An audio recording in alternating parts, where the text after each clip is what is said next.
Choice, your creative superpower. We have the power to manifest as we dedicate attention to our thoughts, but often miss opportunity to achieve the greatest good.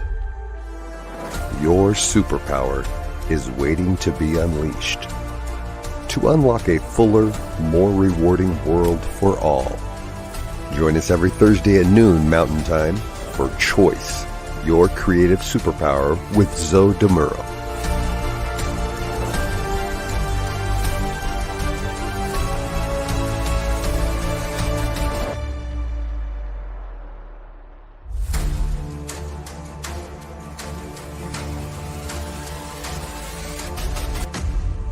And now, here's Zoe.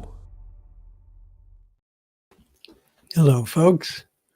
Welcome, welcome, welcome. Welcome to the New Thought Media Network. My name is Zoe Muro, and I am delighted and honored to be your host for Choice. Excuse me. For Choice, your creative superpower. Coming to you from Oakland, California, each Thursday at 12 noon Mountain Time, 11 a.m. Pacific Time. We are here to explore how wielding your superpower for the greatest good can co-create a most fulfilling life experience. For those of you who are coming back, it's so good to see you here again. And if this is your first time, welcome. Thank you for tuning in. I want you to know that we have every episode recorded. All right, you can reach them through YouTube or through the New Thought Media Network. All right, now, I am a religious science practitioner with the New Thought Media Network and a transformational coach. As a practitioner, I have a ministry, and as a coach, I have a mission. Both are to help people live their lives to the fullest. Today, episode 69, we'll be continuing our exploration of the relationship between choice and goals. Last week, we explored how our choices affect our goals. This week, we're going to move to the other side of the equation and explore how our goals affect our choices. If you haven't seen the first episode on goals from last week, I would suggest that you start there or at least go back and watch it as soon as possible. I do want to just recap a few things to make sure we're using the same terminology.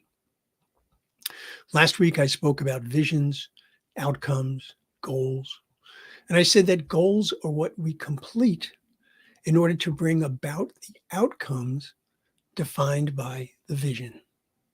So conceptually, it looks like this. Let me bring this up here. Okay, so the vision is the encompassing way of understanding what it is that you want in your life. The vision encompasses one or more outcomes. The outcome is the manifestation of that vision. Now, in order to make that happen, we need goals. Okay, the goals are the steps that you take in order to achieve the outcome for your vision or in support of your vision. So some outcomes will have simple goals, some will have multiple goals, and some of those goals will actually have subordinate goals, if you will. Okay. This is one way of looking at this whole process.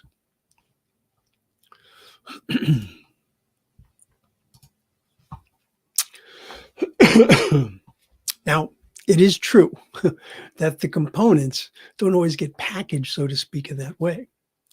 But I will suggest that creating and working with that construct can provide for greater success. Of course, it's your choice as to how you want to approach this. But let's start with the idea that you've chosen to create a vision of some sort. And once again, last week we covered a lot of these terms in more detail.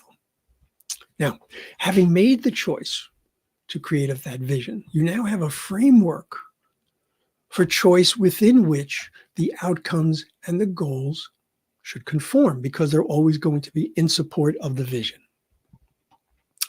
This now helps to promote a clear prioritization. It's really important because we want to be able to allocate some of our most precious resources, such as time, attention, and energy. Of course, there are many other important resources, but these are the ones in particular that can really be challenging. Now, having clear, established goals can be a great way to increase and maintain your motivation. And if you want to know the importance of motivation, all you have to do is consider what most gyms look like at the beginning of the year, first week of January, packed to the gills. By the second week of February, you can hear crickets because people have lost their motivation. So we know how important that is. So as a result of your establishing what it is that you want to accomplish, the next steps and the recurring steps you choose in support of that outcome become clearer and they become more effective. So let's say, for example, that your vision includes living in a place where you feel comfortable, connected to community, and somewhere you can really put down roots. Okay. Now, your supporting goals, the things that would help you reach those outcomes, might include things like defining what comfortable means to you. And to whoever else lives with you, of course. Validating your current budgetary requirements versus your presumed requirements, right? Because obviously, unless you're ridiculously wealthy, it's a really big concern in terms of the finances involved. Investigating, speaking of finances and such, that leads us to location, the three rules of real estate, right? So investigating physical locations, defining which amenities and features your new home would have, okay, would be examples. Now, I want to get across one thing here, very important. These are often, there's often a variety of activities which are necessary to bring about the most satisfying outcome. So choosing to be proactive and digging into the options and the perspectives provides guidance for the creation of the right goals, as well as sequencing and prioritization of those goals. I know this sounds kind of cold and static, but believe me, it's actually a very dynamic process. Let's say, in addition to finding that new home, you've identified in your vision that you want to be more engaged when you're at work. Does that mean you have a goal to change jobs? Does that mean you have a goal to change your mindset as to how you approach your job? Does it mean working with management to redefine your present job duties? Does it mean cutting back on other outside activities? All of these and more are possible choices which would generate additional goals that would support your desired outcome. So every time that you make a choice for a particular goal, that goal then has an effect on choices you make subsequent to that. So this is a great example of why creating a vision can be so valuable. You create a framework of interactivity. Each goal supports an outcome. Each outcome is consistent with the other outcomes as well as the overall vision. It would make no sense to say, oh, I'm going to change jobs, and the type of job that you do requires you to live in a particular part of the country, and you say, well, I'm going to go live in another part of the country. Well, now these goals or these outcomes would be in conflict. All right. So having that overarching vision eliminates that as a problem. Now,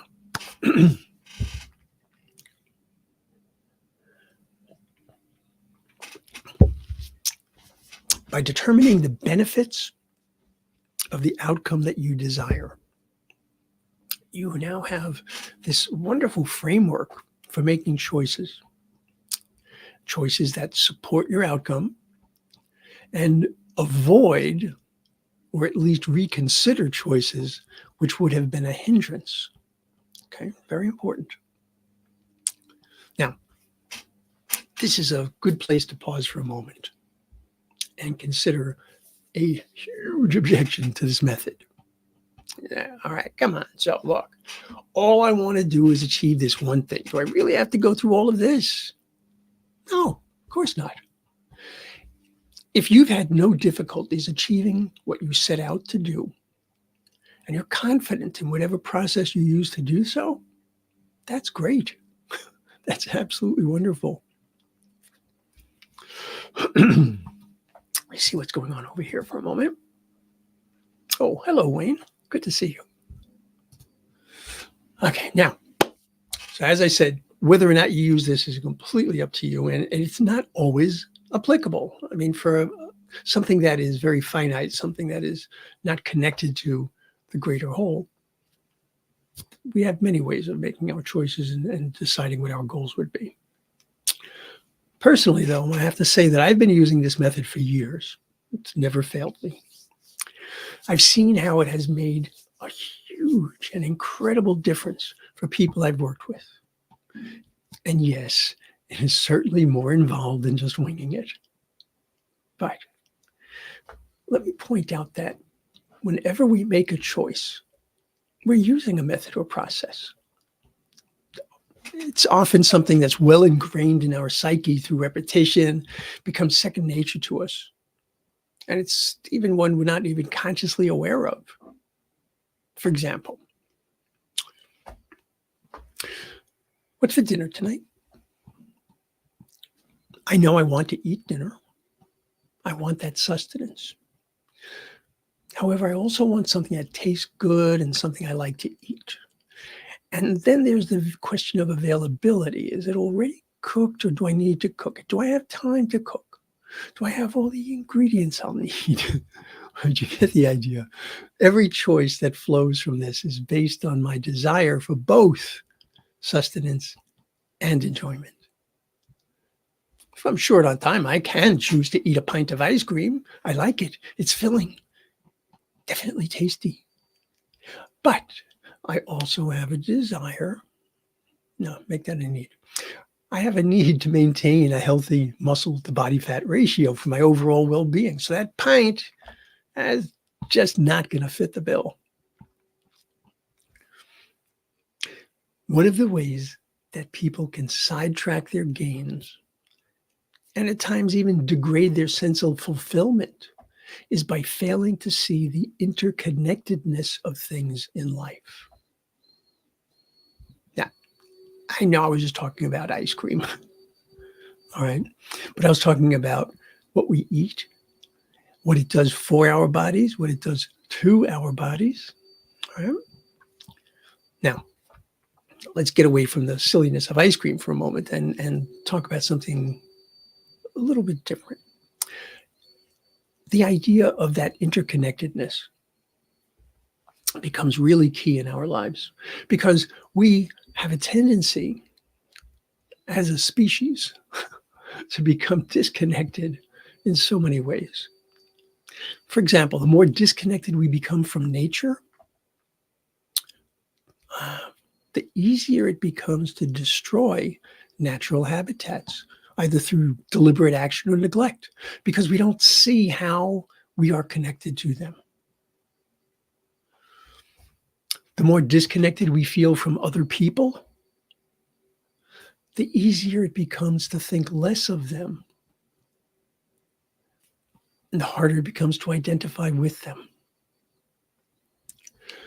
The more we isolate ourselves from the plight of others, whether it's racial inequality, being oblivious to the challenges of gender identity, lack of understanding of the culture and customs of one another, or even the financial obstacles that so many people face, whatever it might be, that disconnection erodes understanding, and when we're dealing with people, compassion.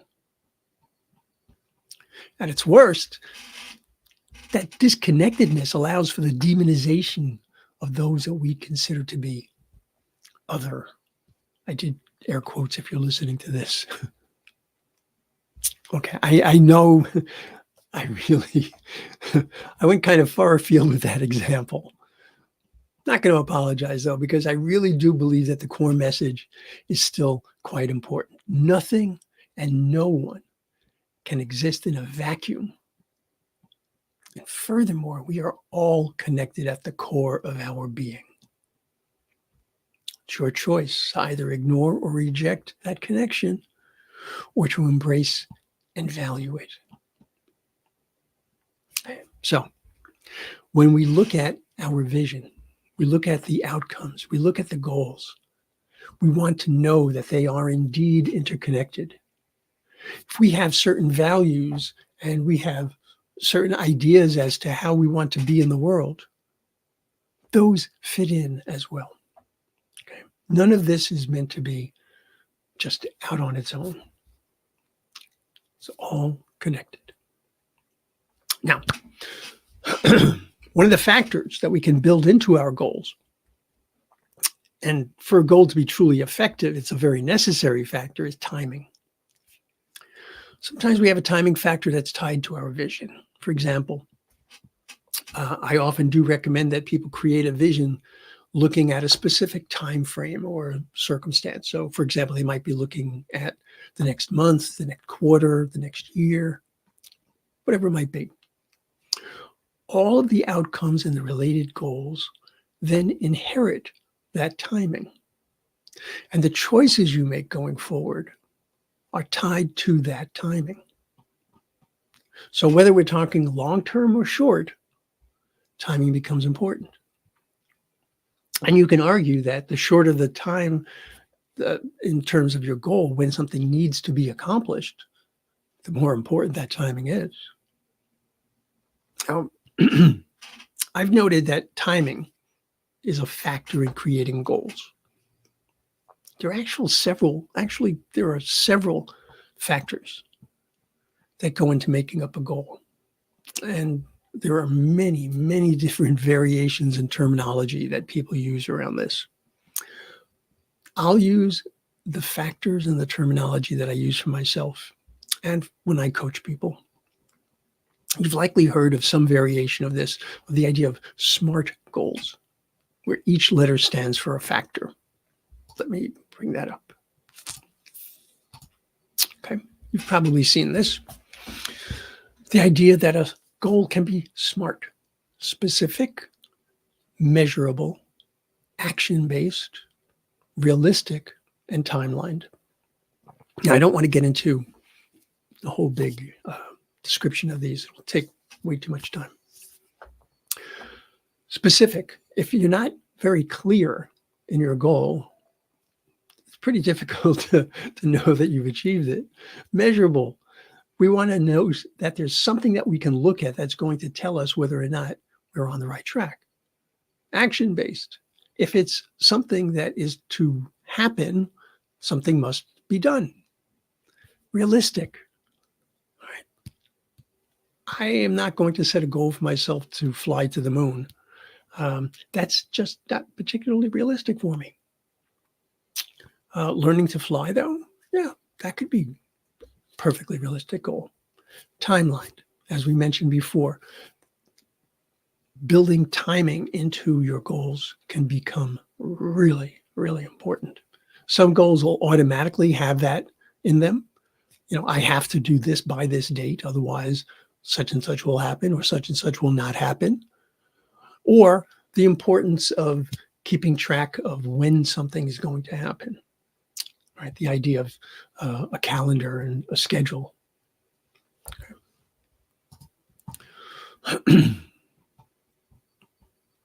Now, the details of all of this, of these SMART goals, how to create them, how to make them most effective, all of this, It really just doesn't fit with the format of the show, but it is a rewarding exploration. So I want you to know, I'm currently putting the finishing touches on a book that I've written about SMART goals.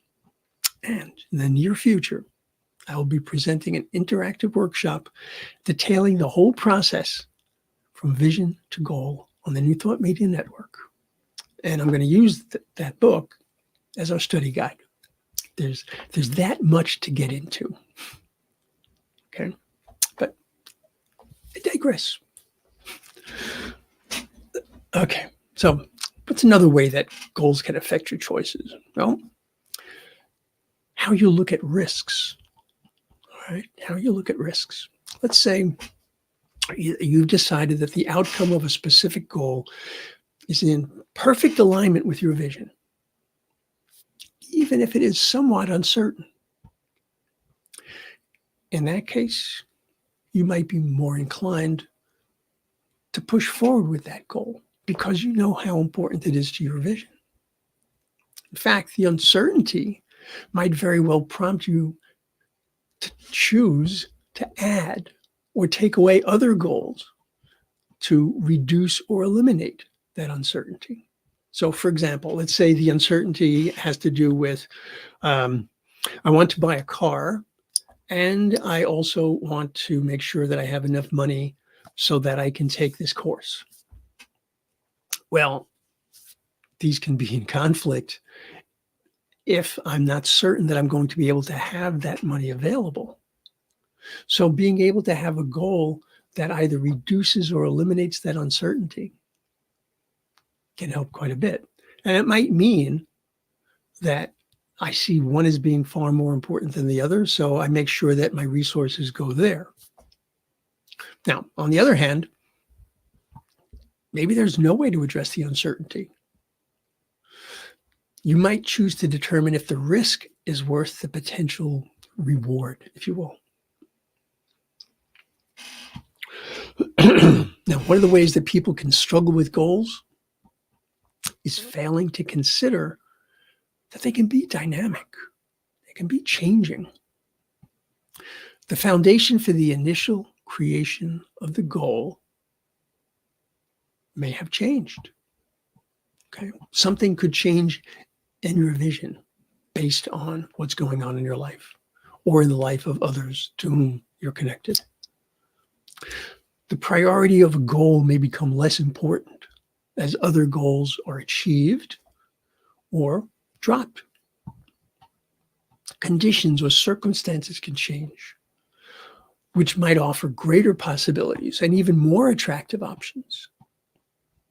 Now, conversely, the exact opposite can be counterproductive. What I mean is you can choose to continually change your goals because it's just not working out. But without a clear understanding as to why you should change it or how to change it effectively, you could really lose out on something valuable.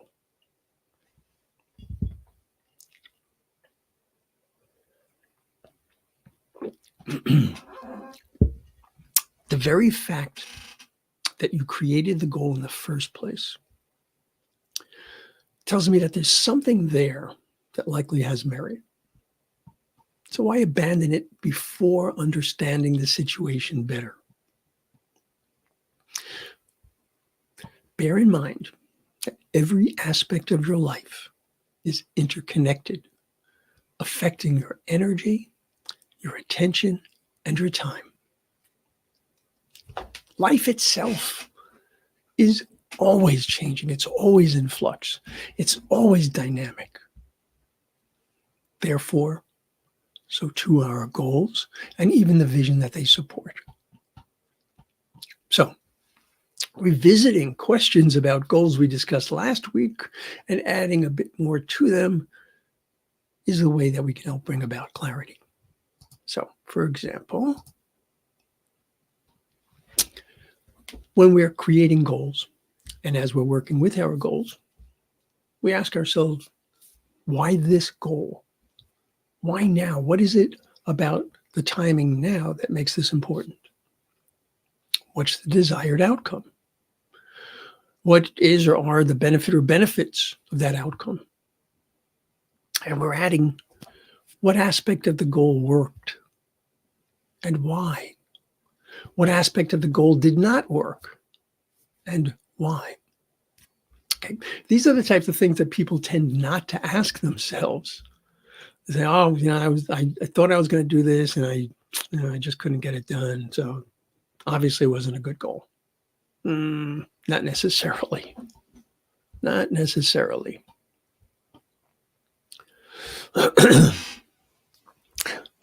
I would be remiss, considering that today is December 28th, if I didn't mention a common activity as one year ends and another begins.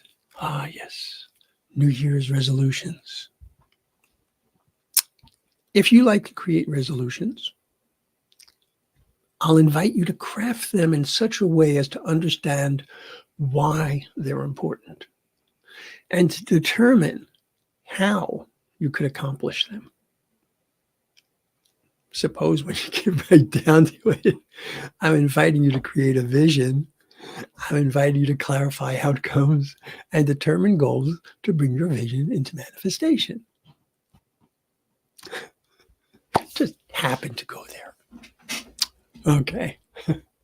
So let's end today with a couple of quotes. Because I love these quotes. Let's see what we've got here. So this is from Ellen Goodman, who's a journalist and a Pulitzer Prize winner. And Ellen said, "We spend January 1st walking through our lives, room by room, drawing up a list of work to be done and cracks to be patched. Maybe this year, to balance the list, we ought to walk through the rooms of our lives, not looking for flaws, but for potential." I like that. Maybe this year, to balance the list, we ought to walk through the rooms of our lives, not looking for flaws, but for potential. Okay. One more quote. Nice and succinct, to the point. This is from Alfred Lord Tennyson, poet laureate. "Ring out the false, ring in the true." Bring out the false, ring in the true. What are we all about? We're about truth. We're about our reality that is given to us through the magnificence of our creation. Ring out the false and ring in the true. Absolutely. Well, as always, I would love to hear your thoughts regarding choice and goals. Or if you'd like to suggest a topic relating to choice for a future episode, send me an email. Come to think of it, if you'd like to have a counseling session or a coaching session or a prayer session with me, we can do those as well. What I would ask you to do is send me an email here at zodimuro@gmail.com. I'm always interested in hearing your thoughts, hearing your ideas about the show, hearing your ideas about a particular topic, whatever it is that works best for you. Okay. So let me get rid of that. Take this out. There we go. Okay. I hope that you enjoyed this episode. I hope that it gave you something to really contemplate, something to think about. I certainly enjoyed spending this time with you this week. And I would invite you to spend some time on newthoughtmedianetwork.org, ntmedia.org. See all that we've got to offer. Give you an example of things that typically happen here on a Thursday, 1 p.m. Mountain Time.